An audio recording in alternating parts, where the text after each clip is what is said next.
বিডব্লিউবি 2023-24 অর্থ বছরের এক্সট্রা 6 মাসের আমরা চাল দিয়েছি। আমরা 6050 জনকে রাজাপালং ইউনিয়ন পরিষদ থেকে দেয়া হয়েছে। সরকার থেকে নির্দেশনা ছিল যে এগুলা দ্রুততার সহিত এই জুনের ভিতর যাতে ক্লিয়ার করা যায়। তখন কিন্তু আপনারা জানেন আমাদের উকিয়াতে ফ্লাড হয়েছিল, হঠাৎ বন্যা হয়ে গিয়েছিল এবং খুবই ভারী বর্ষণ ছিল।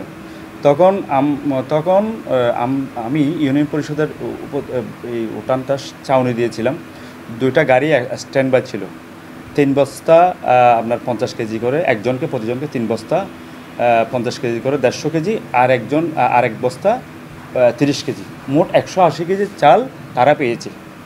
এখন সেগুলা দিতে গিয়ে ওই আপনি যে বলেছেন বেশ কিছু ইউপি সদস্য রয়েছে পালাতক, আসলে তারা এলাকায় ছিল।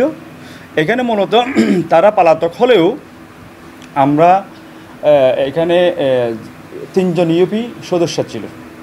আমরা কার্ডগুলো কিন্তু আবার স্থানীয়ভাবে গিয়ে আমাদের ইউপি সদস্যরা ছিল, গ্রাম পুলিশও ছিল, তারপর এই স্থানীয় যারা নেতৃবৃন্দ ছিল তাদের সহযোগিতা নিয়েছে। এখানে বিশেষ করে কৃষক দলের সম্মানিত সাদমান জামি, সে বিগত তো আরও 3বার ইলেকশন করে, সে কিন্তু কন্টিনিউ ইউনিয়ন পরিষদ এসে মানুষের খোঁজখবর নেয়। সে কিন্তু হেল্প ডেস্ক সেন্টার করেছিল এখানে। তার দলের অনেকদেরকে নিয়ে মাঝে মাঝে লাইনে দাঁড় করিয়ে দিয়েছে।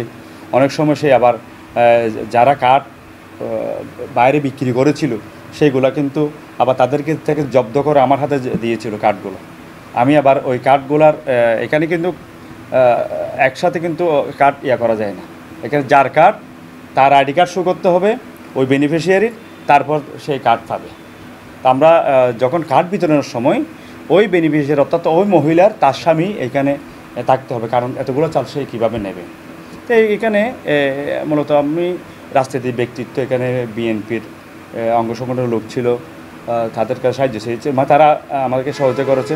এখানে ছাত্র প্রতিনিধির অনেকে যারা আছে তারাও আমাকে সহযোগিতা করেছে।